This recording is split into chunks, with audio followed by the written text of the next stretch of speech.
এই পৃথিবীতে এমন কেউ কি আছে যার জীবনে একটাও গুণা নেই? আমরা সবাই জানি আমাদের প্রতিটা দিন ভুলে ভরা, অবহেলায় ভরা আর গুনাহে ভরা। কিছু গুনাহ আমরা কেঁদে করি, কিছু গুনাহ আমরা হাসতে হাসতে করি, আর কিছু গুনাহ আমরা বুঝতেই পারি না। কিন্তু সবই লেখা হয়।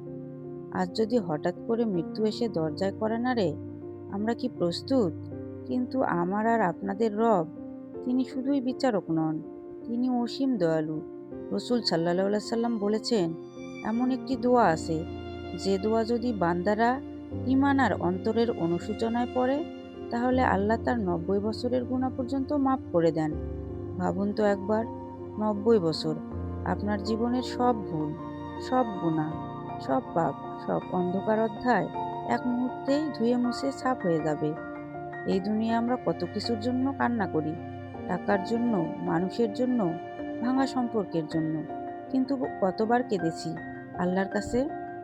আজ যদি আপনি সত্যি সত্যি চান আল্লাহ যেন আপনাকে ক্ষমা করেন, তাহলে এখনই এই কথাগুলো শুধু শুনবেন না, হৃদয় দিয়ে অনুভব করুন। দোয়া পড়ার সময় মনে করবেন আপনি একা নন।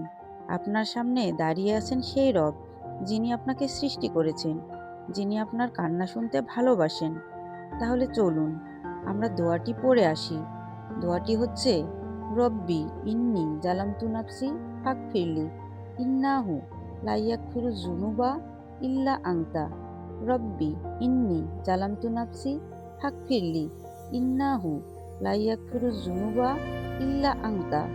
রব্বি ইন্নি জালামতু নাফসি ফাগফিরলি ইন্নাহু লা ইয়াগফিরুয যুনুবা ইল্লা আনতা।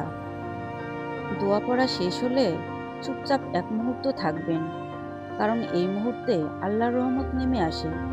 যে আল্লাহ একজন খুনিকেও মাফ করতে পারেন, একজন ব্যভিচারীকেও ক্ষমা করতে পারেন, একজন পথভ্রষ্ট বান্দাকেও বুকে টেনে নিতে পারেন, তিনি কি আপনাকে মাফ করবেন না? হয়তো আপনার চোখ এখন পানিতে ভিজে গেছে, হয়তো বুকটা হালকা লাগছে। এটাই তো তওবার শুরু।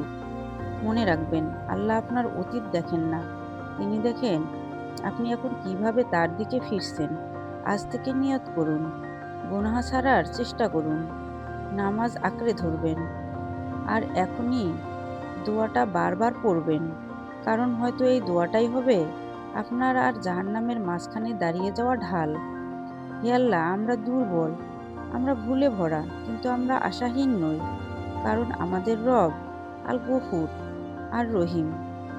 চলুন আমরা আল্লাহর ইবাদত করি এবং আল্লাহর কাছে সবসময় তওবা করি। তাহলে হয়তো আল্লাহ আমাদের সমস্ত জীবনের গুনাহ মাফ করে দিবেন।